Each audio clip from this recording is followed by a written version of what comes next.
অল্প করে দিয়ে দেবো। শুকনো লঙ্কা ঝালটা খায় না বেশি, দিয়ে দেবো পরিমাণ মতন।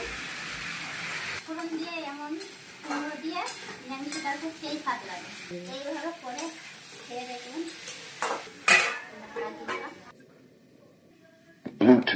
চিকেন বানাবো, চিকেনের মশলাটা রেডি করে নিচ্ছি। ধনে গুঁড়ো দিলাম, জিরে গুঁড়ো, হলুদ গুঁড়ো দিয়েছি, করে দেওয়া হবে একটা গরম মশলা, একটু কাশ্মীর লঙ্কা গুঁড়ো দিচ্ছি চিকেন রান্নায়। আমি তো এমনিতে দিই না, কাঁচা লঙ্কা ঝাল খাই। আজকে একটু লঙ্কা গুঁড়ো দিচ্ছি তরকারিটা যাতে একটু দেখতে ভালো হয় সেই জন্য, কেননা বাড়িতে কুটুম এসেছে। না আমরা তো এমনিতেই কাঁচা লঙ্কা ঝাল খাই, তরকারি আমার সাদা সাদা হলেও কোনো ব্যাপার না, শরীর তো ভালো থাকবে।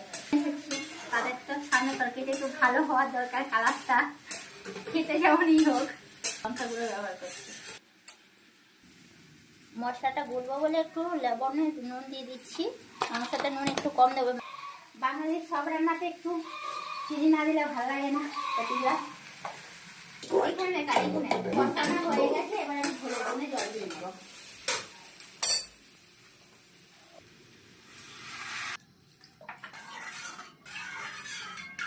আজকে কুমড়োর তরকারিটা কেমন লাল লাল হয়েছে, কুটুম আসবে বলে। এই যে চিকেন রান্না আজকেও করব, সেই মশলাটা রেডি করে নিচ্ছি। এইভাবে মশলা গুলে নিয়ে চিকেন রান্না করবে, গুঁড়ো মশলা দেখবে দারুণ হয় দাদা। এটা চিকেন আছে এখানে, আর কুটুম এসে গেছে না, তা দেখা হবে। আসবে বলতে ভুল করেছি, মানে কুটুম এসে গেছে, ওরা একটু বেড়াতে গেছে, তার সাথে আমি রান্নাটা সেরে নিই, আসলে খেতে দেবো। চিকেনটা ধুয়ে নিই।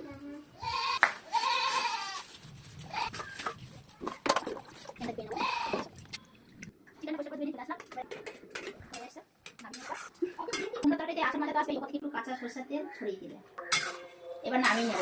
হয়ে গেছে, এটা আমার পুরো রেডি হয়ে গেল। এটা মুড়ির সঙ্গে, ভাতের সঙ্গে, রুটির সঙ্গে, যার সঙ্গেই খাবে এই কুমড়ো তরকারিটা খুব ভালো লাগবে। কুমড়ো তরকারিটা রেডি, এবার আমি চিকেনটা বানাবো। এবার আমি চিকেনটা বানানোর জন্য রসুন আর আদাটা বেটে নেব। তো মশলা রেডি করে নিয়ে চলে এসেছি, এবার আমি তেল দিয়ে নেব। তেলটা গরম হয়ে গেছে, এবার আমি পেঁয়াজটা দিয়ে নেবো। আর কালকের মতন এই যে গোটা রসুন এখানে নিয়ে নিয়েছি, আমার মেয়ে পছন্দ করে চিকেন রান্নাতে কালকে গোটা রসুন পছন্দ লাগে।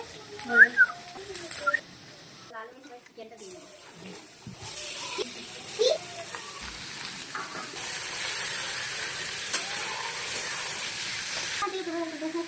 এইভাবে পেঁয়াজকে ভেজে একদম চিকেনের ভেতরে যে জলটা থাকে সম্পূর্ণ জলটা বার করে দেবো। তারপরে আমি আদা বাটা রসুন বাটাটা দিয়ে দেবো। এবার জলটা শুকিয়ে গেছে, আমি আদা বাটা রসুন বাটাটা দিয়ে দেবো।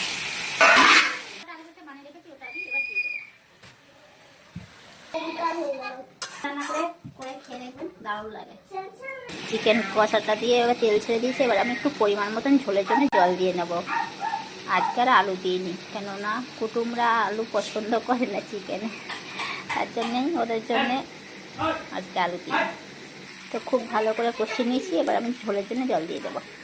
তো ঝোলের জন্য জল দিয়ে দিয়েছি, ফুটে উঠলেই নামিয়ে নেব। তো বন্ধুরা, আমার চিকেন রান্নাটা কেমন লাগলো? আজকে আমি সম্পূর্ণ পাতলা ঝোল করেছি, আর আমার মতো এইভাবে চিকেন রান্না করে দেখবেন, ভালো লাগবে। তো লাইক, কমেন্ট, শেয়ার করে দিও।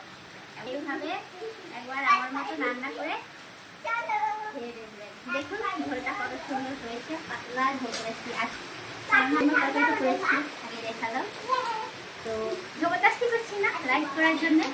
ভালো লাগলে লাইক করো, কমেন্ট করো, শেয়ার করে দিও একটা। তাহলে টাটা, আজকের মতো।